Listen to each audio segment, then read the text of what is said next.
యుద్ధానికి ఒకవైపున సైన్యం తమ ప్రిపరేషన్స్ చేసుకుంటోంది.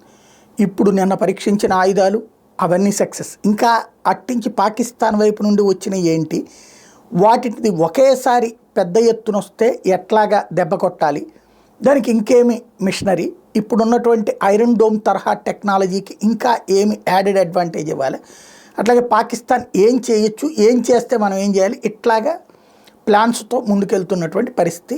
వాళ్ళు ప్రిపేర్తో ఉన్నారు. భారత్ని మనం కట్టడి చేయలేకపోయాం, భారత్ మనల్ని చెత్తగొట్టింది, ఏదో పబ్లిసిటీలో సోషల్ మీడియా ద్వారా మనం గెలిచేసామని చెప్పుకున్నాం, కానీ మనం గెలవలేదన్న సంగతి మనకి తెలుసు. భారత్ ఇంకోసారి దాడి చేస్తే ఎట్లా తట్టుకోవాలి, పాడైపోయినటువంటి ఎయిర్ డిఫెన్స్ సిస్టమ్ని అమెరికాని బతిన్లాడుకుని వాళ్ళ దగ్గర నుంచి ఏమైనా తీసుకోవాలా, చైనా వాడిని బతిన్లాడుకుని ఇప్పుడు ఇచ్చింది బీటా వెర్షన్ అంటున్నారు, అంటే సెకండ్ టెస్టింగ్ వెర్షన్ అంట పాకిస్తాన్ వాళ్ళకి ఇచ్చింది, అది కాకుండా ఒరిజినల్ వెర్షన్ ఇవ్వమని అడగాల.